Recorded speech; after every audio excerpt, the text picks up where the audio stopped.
안녕하세요. 법무법인 리엠파트너스 이승재 변호사입니다. 안녕하세요. 김아미 변호사입니다. 고소장을 받으면 아무래도 불안할 수밖에 없는데요. 실제로 경찰로부터 출석 요구서까지 받게 되면 더욱 심란해질 수밖에 없습니다.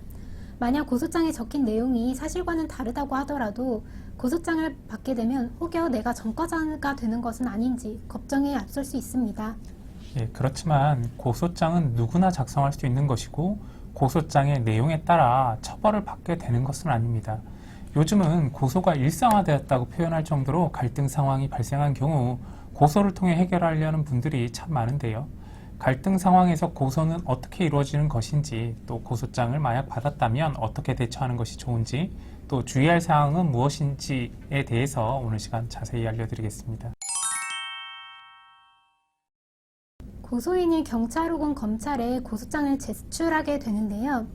고소장을 접수한 수사기관은 이후 고소인 조사를 하게 됩니다. 이후 피고소인에게는 특정 관서에 고소가 이루어졌다는 점에 대해 통지를 하게 됩니다. 이후에 피고소인, 즉 피의자에게 출석할 것을 요구하여 피의자 신문 조사를 하게 되는 것인데요. 즉 수사기관은 고소인을 먼저 조사한 후에 피의자를 조사하게 되는 것입니다. 이후에 통상적인 사안의 경우에 있어서는 경찰은 각 고소인과 피의자를 조사한 내용을 정리해서 그 결과 혐의 여부에 대한 의견을 결정해서 혐의가 있다고 판단하는 경우에는 검찰에 기소 의견으로 송치를 하게 됩니다. 즉 경찰 조사에서 이루어졌던 모든 내용과 그에 대한 경찰의 의견이 이러한 경우엔 모두 검찰로 이관되는 것인데요. 검찰은 이를 토대로 다시 한번 피의자 조사를 할 수도 있고 하지 않을 수도 있는데 종국적으로는 검찰에서 기소 처분 혹은 불기소 처분 둘 중에 하나의 처분을 하게 됩니다. 이때 기소 결정을 하게 되면 약식 명령 또는 정식 재판을 받게 되는 것입니다. 고소장을 받게 되면 상당히 당황하실 수밖에 없는데요. 어떠한 혐의로 고소를 당하게 된 건지, 누가 고소를 한 건지, 이로써 중한 처벌을 받게 되는 건 아닌지 걱정이 되기 시작합니다. 이러한 의문점을 해소시켜 줄 수 있는 방법은 고소장을 확보하는 것입니다. 고소장을 통해서 고소인은 어떠한 주장을 하고 있는 것인지, 정확히 어떤 혐의를 받고 있는 것인지를 미리 알 수 있는데요.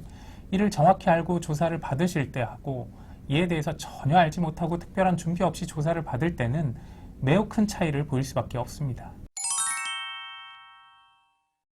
고소장은 경찰서 민원실을 통해 직접 받아보는 방법도 있고 정보공개 포털을 통해서 신청해서 확인하는 방법도 있습니다.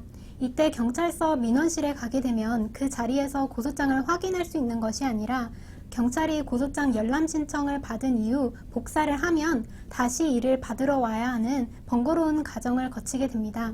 따라서 저는 정보 공개 포털을 통해서 고소장을 확인하는 방법을 추천드립니다. 고소장 열람 복사 신청을 하게 되면 인터넷을 통해 집에서 간단하게 고소장을 받아볼 수 있기 때문에 이 방법을 추천드립니다. 한편 보통 수사기관이 내일 혹은 근시일 내에 출석해서 조사를 받으라고 하는데요. 이렇게 되면 조사에 준비할 시간을 충분히 확보할 수가 없습니다.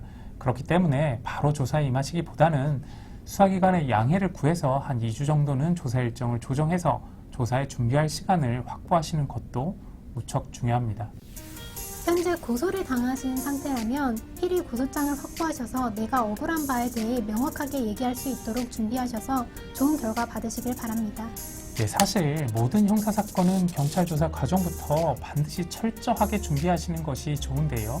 따라서 현재 고소장을 만약 받으신 상태라면 사건 초기부터 이를 반박할 수 있는 증거자료 혹은 자신의 주장을 입증할 수 있는 사실확인서 등을 확보해서 대응해 나아가시길 바랍니다. 오늘 영상 도움되셨길 바라고요. 구독과 좋아요도 부탁드리겠습니다. 감사합니다.